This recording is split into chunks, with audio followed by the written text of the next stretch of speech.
The United States has spoken, and in a historic return to power, Donald Trump has reclaimed the White House for a second term, defeating Kamala Harris in a divisive and contentious election.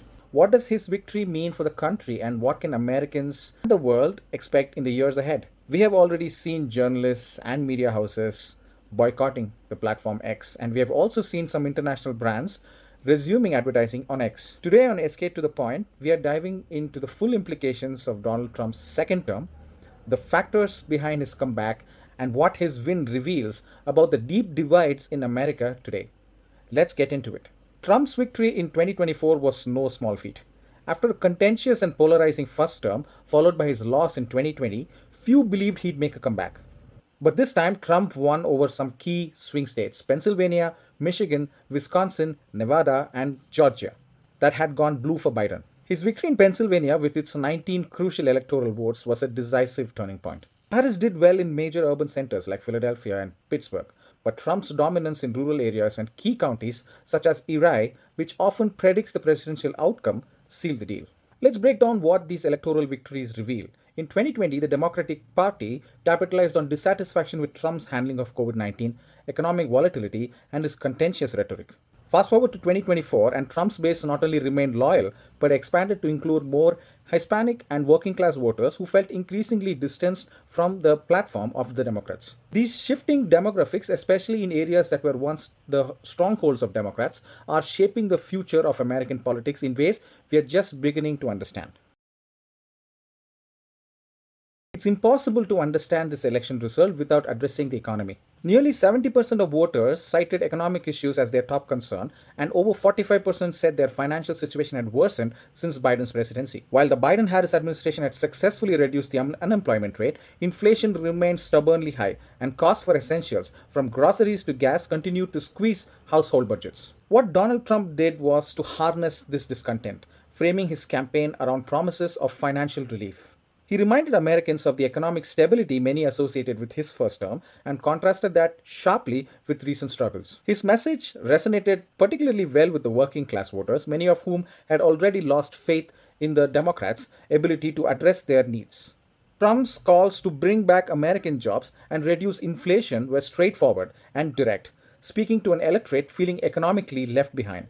But it wasn't just about the economy. Trump's victory also reveals a deepening cultural divide in America. Kamala Harris focused on a vision of unity, inclusion, and progressive social policies. Trump, on the other hand, leaned hard into a message of cultural preservation, appealing to Americans who feel alienated by what they see as a woke agenda. His campaign was a rallying cry for voters who believed traditional American values were under threat. His rhetoric, however controversial, struck a chord. By positioning himself as the antidote to what he framed as left wing political correctness and elite hypocrisy, Donald Trump mobilized a coalition that spanned across class, race, and region, especially in rural and working class communities. To many, Donald Trump's brash style came across as authentic, a break from what they saw as the sanitized, inaccessible messaging from the Democrats. Another pivotal issue was immigration.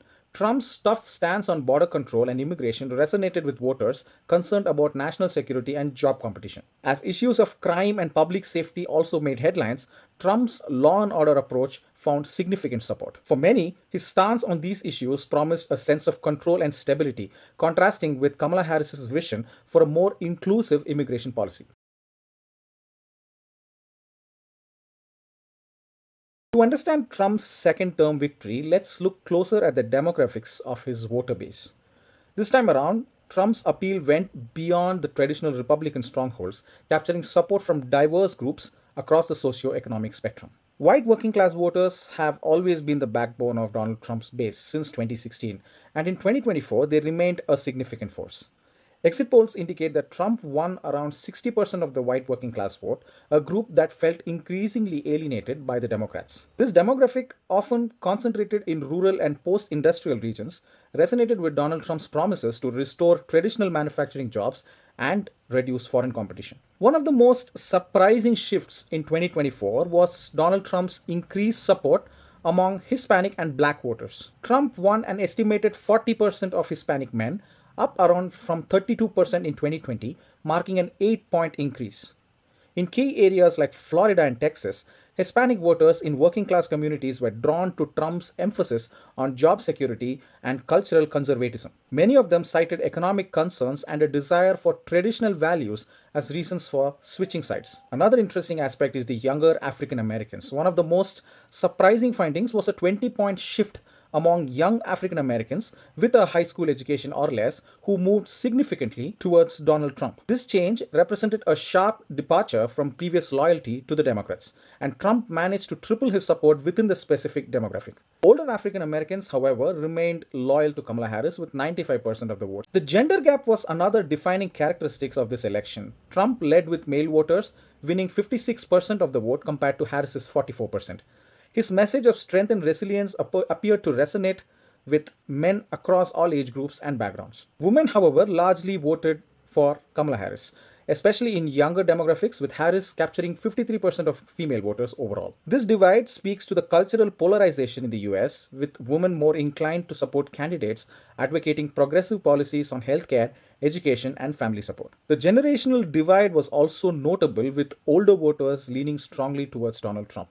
Voters over the age of 55 backed Donald Trump by a considerable margin, reflecting their concerns over issues like inflation, national security, and immigration. Younger voters, on the other hand, were more likely to support Kamala Harris, driven by concerns over climate change, social justice, and reproductive rights and the abortion laws. Educational levels also played a significant role in this election. College educated voters predominantly favored Kamala Harris, while non college educated voters voted for Donald Trump in an overwhelming manner. This divide also highlights the ongoing tension between blue collar, working class Americans who prioritize job security and economic stability, and more educated urban voters who focus on progressive social policies. It also talks a lot about the demographical change and impact this is having on American politics. When we look at the data that talks about the voter breakdown by income levels showed an interesting pattern. Trump's support was strongest among low to middle income earners, particularly those making under 50,000 US dollars annually. Many in this group believed Trump's promises to reduce the economic burden, revive industry, and protect jobs played a significant role in them voting for Donald Trump. Meanwhile, high income owners, especially those in the urban areas, tended to favor Kamala Harris, aligning with her vision for a diverse and inclusive America. So, what does all this detailed demographic breakdown tell us? It says that Donald Trump's 2024 coalition was a multifaceted one, drawing in traditional conservative voters, working class families, and a growing segment of minority communities. The complexities of this support underscore the changing face of the Republican Party as Trump continues to redefine its base in ways that challenge the old party norms. Let's start from economic policies and tax cuts. Donald Trump has promised sweeping economic reforms for his second term, including further tax cuts, which he argues will stimulate job growth and benefit the middle class. While critics warn that his cuts could balloon the national deficit, Trump supporters believe that reducing tax would go a long way in improving the economy. He has also proposed dismantling regulations that he claims hinder small businesses, promising to boost domestic manufacturing and bring jobs back to the American soil. Now let's look at trade policies and tariff. Trump's trade policies are expected to be even more aggressive than before. He has vowed to implement new tariffs on imports, particularly from China, claiming that this will protect American jobs and reduce the trade deficit. A 60% tariff on Chinese goods and 10% on imports from other countries are pretty much on his agenda. These tariffs are, of course, controversial. While Trump argues that they will protect the American industry, there are critics that fear that they could trigger a global trade war, raising prices for American consumers and straining international relationships, especially with China. For Trump supporters, though, this tough stance is seen as a necessity to prioritize American economic interests. Now, let's take a look at one of Trump's most talked about initiatives in immigration reform. Trump has vowed to restart construction on the US Mexico border wall and increase border patrols, citing national security and economic protectionism. Additionally, Donald Trump also plans to crack down on sanctuary cities and restrict access to social welfare programs for undocumented migrants. This policy definitely resonates with Trump's vote base, who see it as a measure to protect American jobs and curb illegal immigration. However, it also sparks controversy as critics argue that such policies could promote a hostile environment for immigrants and that they do not address the root causes of immigration. One of Trump's more ambitious goals is to restructure the entire federal government.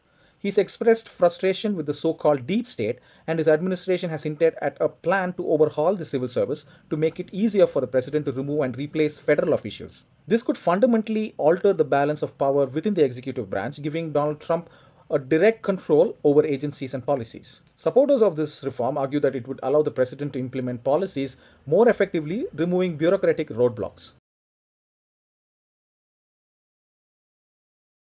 As for Kamala Harris and the Democrats, Trump's victory has led to what would you call a soul searching and intense internal debate. Harris's campaign was historic. She was the first woman of color to run for the US presidency, but the election results indicate that her messaging didn't connect with a significant portion of the electorate. One major critique within the Democratic Party is that Harris's campaign focused heavily on social issues, potentially at the expense of economic and security concerns. With inflation high and economic dissatisfaction widespread, many voters felt their daily struggles were overlooked for other issues. One other very interesting aspect, which has turned out to be a huge lesson for the Democrats, is that the party's reliance on celebrity endorsements, which could run into hundreds of them, and the elite messaging may have alienated the working class voters, and that has corresponded directly into the votes for the Republican Party. This election has clearly highlighted the divide within the Democrats themselves between the progressive wing, which advocates for social and environmental justice, and a more centrist faction, which believes that the party needs to refocus on bread and butter economic issues to regain the trust of the middle class America. There are definitely a lot of factors that have played a key role in the loss for the Democrats. Let's take a look at a few of them. A significant portion of voters expressed dissatisfaction with the nation's economic direction. Exit polls revealed that approximately 70% of the voters believed that the country was on the wrong track. 63% rated the economy as not so good or poor. Notably, 45% felt financially worse off than in the previous election. These economic anxieties led many to favor Donald Trump's promises of economic revitalization over Kamala Harris's platform. Now let's talk about the shifts in the demographic support. The Democrats experienced erosion in support among key demographic groups. The 18 to 29 age bracket showed reduced support for Kamala Harris compared to Biden in 2020, with the Democrats' lead in this group falling by 11 points. There was a significant 33-point swing towards Donald Trump among Latino men, indicating a considerable shift from their previous Democratic preference. While Harris maintained a majority among black voters, Donald Trump made modest gains, particularly among black men, reflecting a slight shift in this traditional Democrats' demographic. The focus of Democrats on the progressive social policies may have alienated some voters who felt that these issues overshadowed economic and security concerns. Trump's emphasis on cultural preservation and the opposition to what he termed as woke agenda resonated with voters feeling disconnected from the Democrats' platform. Their values are more aligned with my culture as well as my family culture and values. So is the strategy to appeal to young men. If you look at how voters 45 and older voted in 2020 and in 2024, their support didn't change much. But when you look at younger voters, that's where things change. In 2020, voters under 30 went for President Joe Biden by a 25-point margin. But in 2024, voters under 30 went for Harris by only a 5-point margin. In terms of the campaign strategy and messaging, despite outspending Donald Trump's campaign by a whopping 300 million USD, Harris's expenditure did not translate into a lot of votes. The campaign's focus on social issues rather than addressing pressing economic concerns may have contributed greatly to the disconnect with the voters. If we were to focus on the geographic and electoral shifts that decided this election, Donald Trump secured pivotal wins in swing states such as Wisconsin, North Carolina, Georgia, and Pennsylvania. These victories were instrumental in his overall success and highlighted areas where the Democrats' campaign failed to maintain or build support. Trump's success in flipping essential swing states highlighted several strategic weaknesses in the Democrats' campaign. For instance, in Pennsylvania, Harris's loss, a state with 19 electoral votes, dealt a major blow to her campaign after previous losses in Georgia and North Carolina. The Democrats failed to secure enough support in rural and suburban areas, where Trump made significant gains, especially in counties that leaned redder than before. The loss in Pennsylvania underscored the importance of Trump's appeal to rural voters who turned out in high numbers and viewed Donald Trump's policies as beneficial to their communities. In North Carolina and Georgia, despite high-profile campaigns in these states for the Democrats, Trump managed to increase his vote share in both of these states and flipped three Democratic counties, Nash, Pasquotank, and Anson. In Georgia, Trump won with 50.7% of the vote compared to Harris's 48.5%. The Democrats' investments in Georgia couldn't counterbalance the Republican mobilization in rural and suburban areas, where cultural and economic issues resonated more with Trump's rhetoric. Let us also have a look at the voter priorities, which also diverged significantly,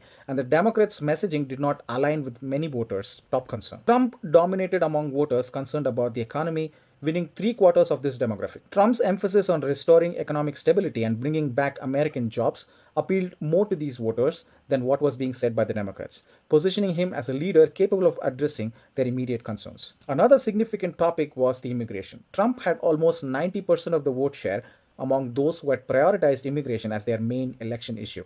His hardline stance on border security and reducing illegal immigration struck a chord with voters who viewed these issues as integral to America's identity and security. Kamala Harris's more inclusive approach on immigration may have alienated these voters, who felt that the Democrats weren't addressing their concerns on this front. When we talk about the state of democracy, Kamala Harris performed well with voters who ranked the state of democracy as their top priority, capturing over 80% in this group.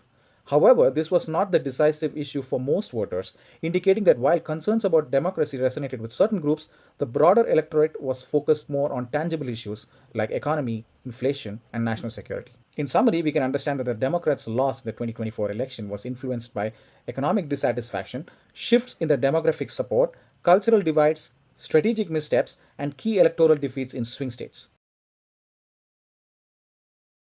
Trump's return to power has sent ripples across the world. Many European allies, already wary of Trump's America First stance, are preparing for strained relations.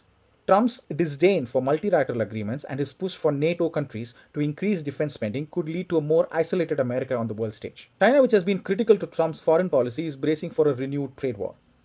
Trump's proposed tariffs are expected to hit the Chinese economy hard, and Beijing may respond with countermeasures that could impact the global economy. On the other hand, Russia has, of course, reacted more positively, viewing Trump as less interventionist than his democratic counterparts, a factor that could shape US foreign policy in Eastern Europe and the Middle East. In short, Trump's second term could see a return to unilateralism, impacting global trade, diplomacy, and the strategic balance of power. Trump often has out of the box solutions for problems that America is facing, and this could help America in both short term and long term. America is facing a lot of inflation and economic issues currently, and the anticipated tax cuts and tariffs may offer short term gains in manufacturing but could lead to higher consumer prices and inflation in the long term. Federal debt is also likely to grow if there are anticipated tax cuts, adding pressure to the US economy over the coming years. But of course, expect Trump to pull a rabbit out of the hat and come up with more out of the box solutions to solve these issues. Socially, Trump's second term could also deepen the cultural divisions within America. His campaign was marked by a fierce rejection of progressive values, appealing to voters who feel traditional American values are being eroded. This stance has both energized his base and alienated his critics, suggesting that the culture wars may only intensify in the years to come. In terms of long term political consequences, Trump's return has redefined America's politics in many ways. His presidency has cemented a new era of populism, shifting the Republican Party towards a working class anti establishment base. As Democrats look to regroup, they face the challenge of appealing to both their progressive wing and a disaffected working class. Trump's second term could also embolden movements within the GOP to centralize power, potentially altering the balance between the branches of government and reshaping American democracy as we know it. Trump's return to the White House has significant implications for their US India relationships. Under Trump's first term, the US India partnership saw several shifts. His administration pushed for closer defense cooperation, culminating in key agreements on military logistics and intelligence sharing. At the same time, Trump's economic policies, including tariffs on Indian goods, created friction, particularly around trade balance and market access. So, what can we expect in a second Trump term? From a strategic standpoint, Trump's second term is likely to strengthen the US India defense ties, as both nations share concerns over China's growing influence in the Indo Pacific. The US has consistently viewed India as a crucial partner in counterbalancing China, and Trump's renewed focus on military strength could accelerate cooperation in this area. We might see increased joint military exercises, more defense sales, and even expanded intelligence sharing agreements under his administration. India, which has been heavily investing in modernizing its military, would likely welcome this support as part of its shared security vision. It's also important to understand that the recent months have not been great for the India US relationship, and the return of Donald Trump could help smoothen that. During his first term, Trump imposed tariffs on a range of Indian exports, from steel to aluminium, arguing that India's trade practices were unfair to American industries. While both countries work to resolve some of these issues, a second Trump term may reignite trade disputes. Trump has made it clear that he prioritizes reducing trade deficits, and India's $30 billion trade surplus with the US could become a point of contention once again. Another important aspect is to look at Trump's tough stance on immigration policies, including H-1B visa restrictions, could impact the Indian tech sector, which heavily relies on these visas for skilled workers in the US. Although there may be opportunities for negotiation, a hardline approach on immigration could create diplomatic friction between Washington and New Delhi. Another area where the US India partnership might experience challenges is the climate policy. Harris's campaign emphasized the importance of environmental policy and climate change, a stance that resonated with many in India, which faces serious environmental challenges. Trump, on the other hand, has been skeptical of international climate agreements, previously pulling the US out of the Paris Climate Accord. A Trump administration now could deprioritize environmental issues, potentially limiting collaboration on sustainable development, green energy investments, and climate resilience, an area where India has been actively seeking international cooperation. I think despite these challenges, Trump's America First approach has one potential advantage for India. Both countries may pursue strong bilateral agreements, sidestepping large multilateral deals that Trump has shown reluctance to embrace. This could lead to a more focused economic relationship, potentially including trade agreements that directly benefit key industries in both countries, from technology to agriculture. Another point to note is India's Prime Minister Narendra Modi, who shared a visible rapport with Donald Trump during the first term, may find opportunities to leverage this personal connection to address points of tension and negotiate favorable terms. However, the extent of such cooperation would likely depend on India's ability to balance its interests with Donald Trump's strict protectionist policies. In terms of geopolitical considerations, Trump's return to office will likely influence India's role in the Quad. The group, which includes US, India, Japan, and Australia, will aim to maintain a free and open Indo-Pacific with an eye toward containing China's influence in the region. Trump's previous administration strongly supported the Quad, but with more emphasis on military strength. His second term could see even a stronger focus on defense collaborations within this alliance. To sum it up, Trump's second term could bring both opportunities and challenges for the India-US relationship. With an alignment on defense and strategic issues, but divergence on trade, immigration, and climate, India will need to navigate this partnership carefully, ensuring it leverages areas of common interest while addressing points of friction diplomatically. Like I said, India and US have not had great relations in the recent months, and thus India's foreign policy may look to adapt to balance cooperation with the US while also pursuing new regional alliances to safeguard its own economic and environmental interests. To summarize, Donald Trump's return to the White House is not just a political victory, but it's also a reflection of the deep divides and shifting loyalties within America today. His policies and leadership style will undoubtedly leave a lasting impact on the country and the world. Whether he will deliver on his promises or face the same roadblocks as before remains to be seen. But one thing is certain, America is at a pivotal crossroads, and the choices made in the next 4 years will likely shape the nation's future for decades to come. I thank you all again for joining us at SK to the Point. Don't forget to share your comments below and subscribe to us for more in-depth analysis on the most pressing issues in global politics. So do let us know of your thoughts on Donald Trump's second term and stay tuned for more insights. Until then, I'll see you all. Cheers.